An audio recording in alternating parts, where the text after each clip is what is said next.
Magnet hand एक ऐसा hand जो खींच लाए आपको शिक्षा की ओर। आज हम बात करेंगे मेंस्ट्रुएशन के बेसिक स्ट्रक्चर। तो सबसे पहले आज हम बात करने जा रहे हैं कोन की, जिसे हिंदी में शंकु भी कहा जाता है।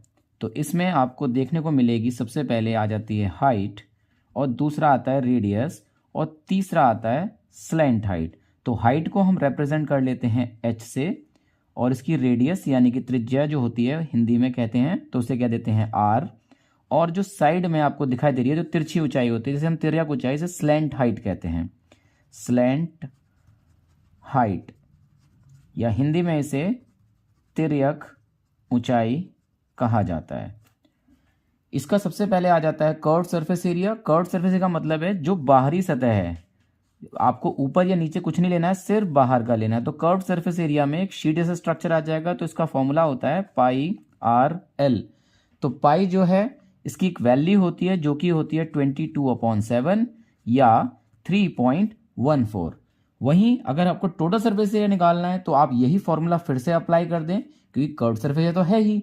लेकिन अगर आप ध्यान से देखें तो इसके बेस में एक सर्कल है। तो सर्कल का एरिया आप छोटी क्लास में पढ़ चुके हैं, पाई आर स्क्वायर होता है। तो आप इसमें पाई आर स्क्वायर ऐड कर दें, पाई आर कॉमन ले लें अब, तो आपको बचा एल प्लस आर। तो ये हो गया आपका टोटल सरफेस एरिया, यानी कि कुल पृष्ठीय क्षेत्रफल, और हिंदी में इसे कहते हैं वक्र पृष्ठीय क्षेत्रफल। वहीं आपका तीसरा आता है वॉल्यूम, जिसे हिंदी में आयतन कहा जाता है। तो उसके लिए फॉर्मूला है आपके पास 1/3 पाई आर स्क्वायर एच। वॉल्यूम क्या होता है? जो चीज सॉलिड है, यानी कि इसकी सॉलिड फॉर्म, जो उसमें भर सके। जैसे मान लीजिए अगर कोन है तो कोन में आप जो चीज भर लेंगे वो उसकी कैपेसिटी होगी, तो वही उसका वॉल्यूम कहलाता है। तो वहीं दूसरी चीज आती है इनकी यूनिट। तो यूनिट के लिए आपको क्या करना है कि आपको स्क्वायर यूनिट होनी चाहिए, यानी कि पावर जो होनी चाहिए वो 2 होनी चाहिए। एरिया में हमेशा पावर 2 होती है। वहीं अगर वॉल्यूम की बात करें तो पावर 3 होती है, यानी कि मीटर क्यूब, सेंटीमीटर क्यूब, यानी कि जो भी यूनिट होगी पावर आपकी क्या आनी चाहिए? क्यूब आनी चाहिए। धन्यवाद।